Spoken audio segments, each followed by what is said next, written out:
How's it going, my comic chat army? We're here with Rob Multari, the creator of Nightwolf. How's it going, Rob? Good. How about yourself? I'm doing pretty good. So, I know we've reviewed a couple of Nightwolf. So, which one? What are you up to now? 4 or 5? Yep. We're up to issue 4. All right. So, tell us what your plans with issue 4, and how far do you plan on taking the series? So I plan on having a long-running series. I have 12 issues written so far for like a first season, if you will. That's when this story arc kind of comes to the end and then starts anew. So right now we're up to issue 4. We're currently running a Kickstarter for issues 1 through 4, so that the people who've gotten issues 1 through 3 can pick up where they left off with 4, and then anybody who hasn't picked up the book yet, there's a bunch of catch-up tiers that they can pick up all 4 issues. All right, and this is on Kickstarter right now? Yes, it started on Wednesday, and it's going to go for another 18 days. Okay. And what kind of stretch goals do you have on there? So I haven't introduced the stretch goals yet. We're at 71% funded. So once the campaign is 100% funded, then I'll start introducing stretch goals. Right now we have milestones. So at 25%, you can pick up the Wild Card Chronicles digital copy from Burning Spear Comics. Mm-hmm. And at 50% funded, you can get Sean Forney's Scarlet Huntress.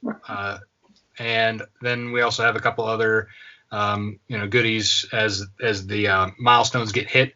So there's some like digital wallpapers and stuff like that. But stretch goals I have planned for bookmarks. I have actually even a little add-on.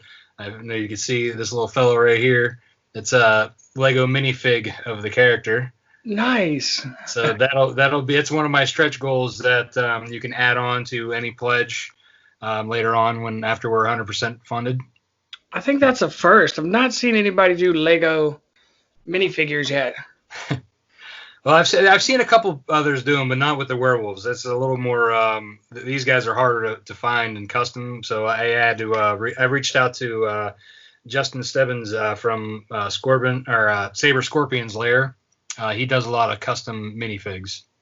All right, cool. And how many are you making about approximately? So for the minifigs, it's going to be kind of come in order, like as you order it through the Kickstarter. They're too expensive for me to just outright order them unless I order like thousands.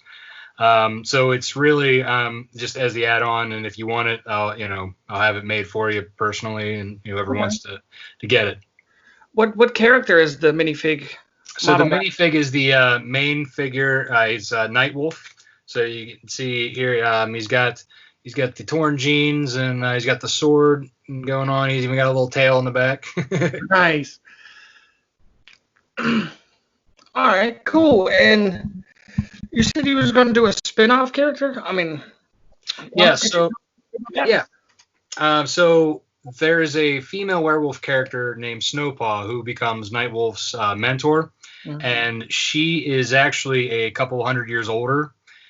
She's born in the Scottish Highlands in the 19th century, and she basically has a kind of a similar story where, like, she has her family, and then all that kind of, once her lycanthropy comes into play, she then loses everything, and then again same kind of situation but different time periods, more of a timepiece. And then it's also going to have more fantasy characters involved, like elves, dwarves, kind of showing that they did exist, but then eventually kind of fade out, if you will, in kind of like the modern age. So it's going to be more of a mixture of like werewolf and fantasy, as well as the timepiece. And like I said, it focuses around Snowpaw when she's younger, and then her mentor is a Viking werewolf. Oh, sweet. What gave you the inspiration to write these books? So I have always been like a big werewolf fan. Like I've always, enjoyed them growing up, watching anything that had them. But I think what really got me into like this style of wolf, like with the weapons and being able to change at will, was Werewolf the Apocalypse. It's kind of like a Dungeons and Dragons, except for like werewolf, and there's also a vampire version called Vampire the Masquerade. So they're done by, I think, White Wolf Publishing. So when I was in high school, I was introduced to the books and the games, and did some role playing with those. And I just like the artwork, the and just the story I thought was cool. I wish that somebody, would have would have done a comic or something, not just like a beginning of a game. You know what I mean? Yeah. So are you going to introduce vampires, or is it just strictly werewolves? So right now there actually are vampires from the very beginning. There's a master vampire called Lord Malice.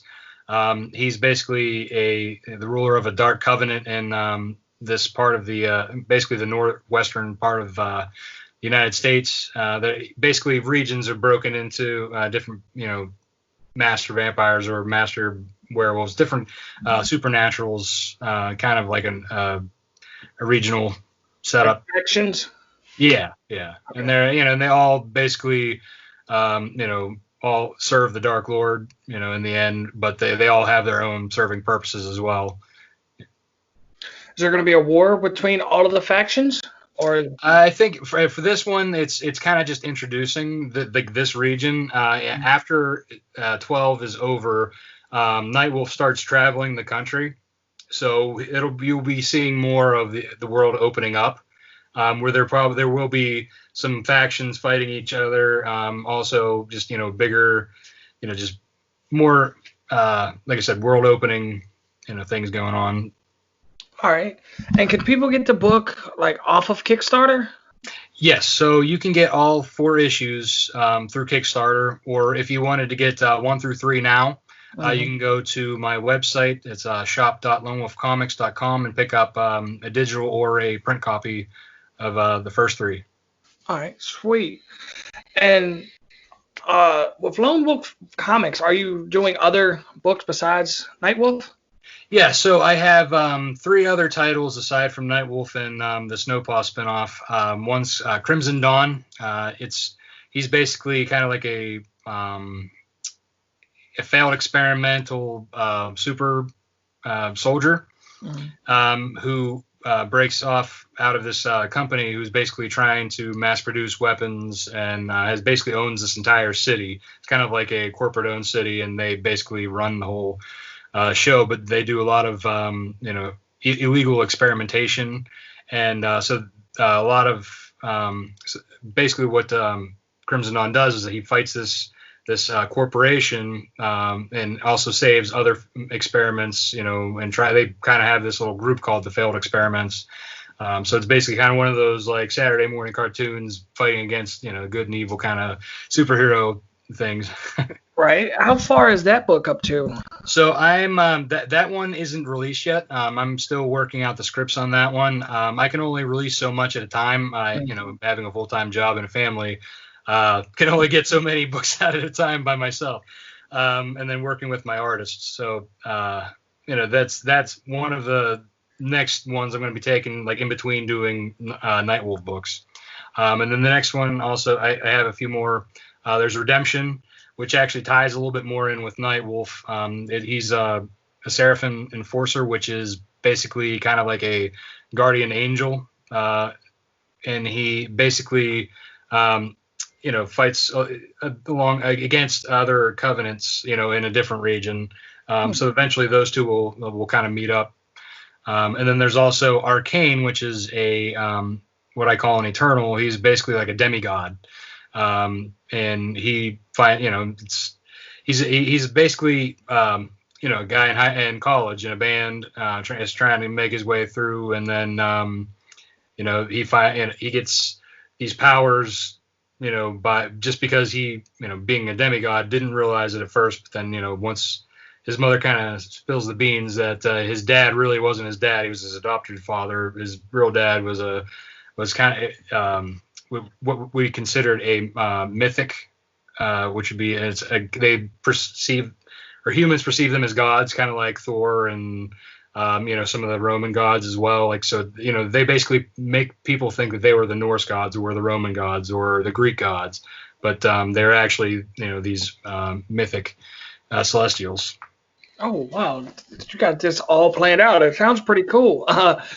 Is your 4 books going to like tie in together, or is there going to be like hints and other? Yes, so they do eventually, all 4 of them will eventually come together. There's going to be like a kind of an apocalyptic scenarios where all of them do come together and have to, save the world. But so Crimson Dawn and Arcane will meet each other first, and Redemption and Nightwolf will meet each other first, and then kind of like eventually cross each other's paths. And then, like I said, once this world-ending event happens, then they all will come together. All right. And do you have the title for that book that you could tell us yet? Not yet. All right. Yeah. Well, look for it soon, guys. Kind of soon. Look for it soon on the website. So how long have you been in the comic book industry or comic book world? So aspirationally, I've been doing it since I was 13. I've been writing. Well, I was writing fan fiction, and then I started out doing X-Men fan fiction, and even submitted some to Marvel, and I got a nice little rejection letter. But hey, it was one of those encouraging ones, saying, Stan Lee lives here and forms fans, and keep up the great work and all that fun stuff. Oh, right. So I kept going. I decided I wanted to do my own, and then all these characters have been kind of around me since then. I've been building them up since then. But I didn't actually release anything until 2016. I finally got a team put together for Nightwolf, and then I tried to do a Kickstarter, but I tried going for a $20,000 goal for 3 issues. Right. Which I kind of overshot, because I actually raised I think $5,000, which would have been great for a first issue. So since Kickstarter's an all or nothing thing, I didn't get it. So I kind of had to basically raise the funds myself by doing freelance web design jobs to pay for the artists and to get the book printed. And then I officially published the first issue in 2017 in the fall. And then I went to my first Comic-Con in Pittsburgh. And from there, just kind of snowballed. Right. Well, I was going to ask you, was you going to be at any cons? Well, what cons was you going to this year before the current world events? Well, I actually got to get one in. I was at the Cleveland Wizard World before, it was right before they started shutting down all the cons. So luckily, I was able to get that one in this year. Right. My next one was going to be the Steel City Con in Pittsburgh in April. Now, that one got canceled and pushed to the next one. So I will be going back to that, just not this year.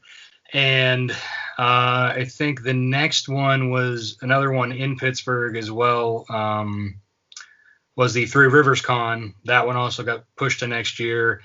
Boston Fan Expo, that was coming up in August. That one also got pushed to next year. And right now I'm keeping my fingers crossed, but Erie, PA is having one in September that I'm supposed to attend. And I just got yesterday kind of like the agreement. So it seems like they're still on par.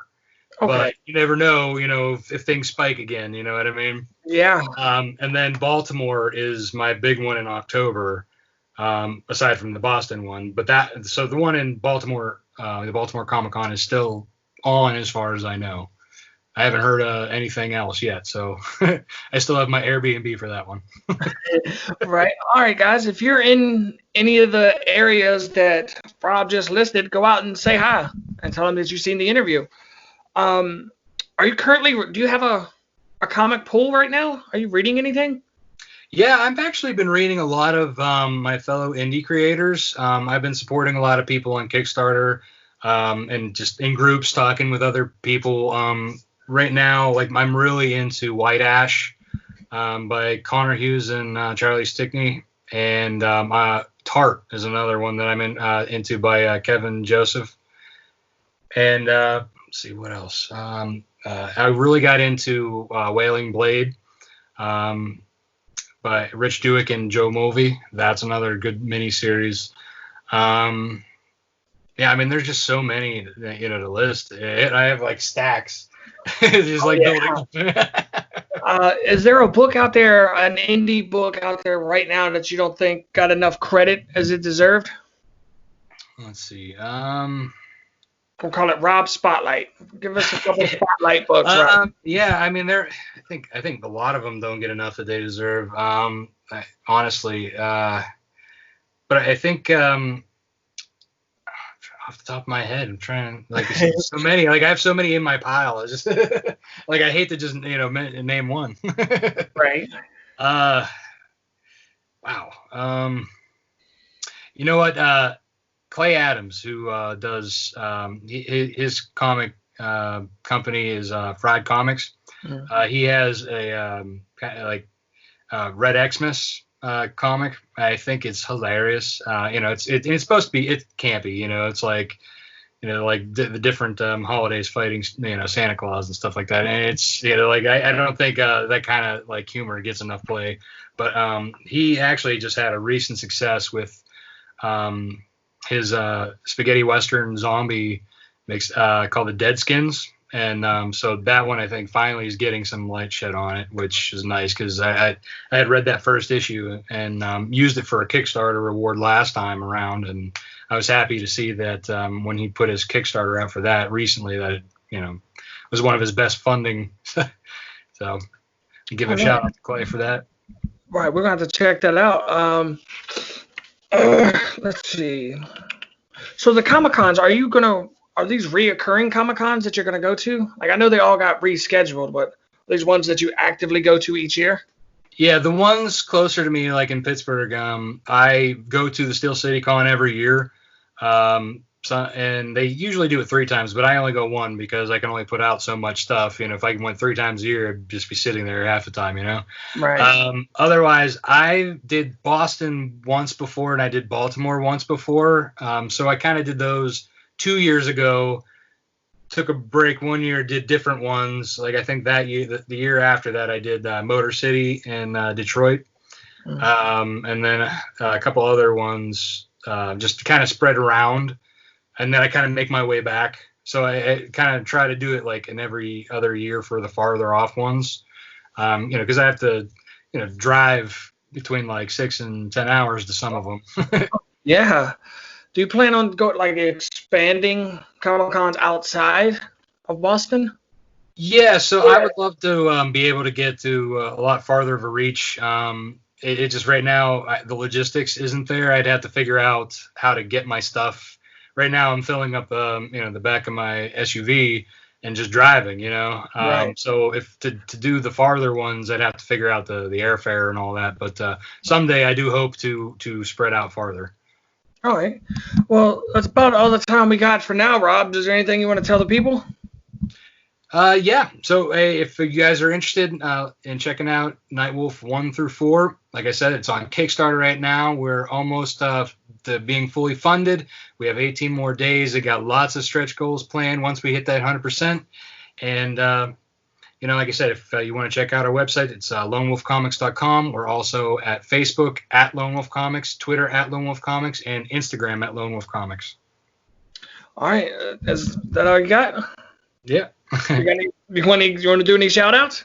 Yeah. So I'd like to give a shout out to Chris Williams, who did a great cover for my book. He did a couple of variant covers for me. He's a really talented artist from Philly. Check his stuff out. Also, I'd like to say, Connor Hughes, the White Ash artist, he did a great cover for me as well. Joe Smokey, he did another one for me. He also did a really awesome The Last Ronin cover for Ninja Turtles. Mm-hmm. So, and that one just came out. So that's definitely one you definitely want to check into. All right. Well, thank you, Rob, for taking the time to come talk with us. You're welcome. Thank you for having me.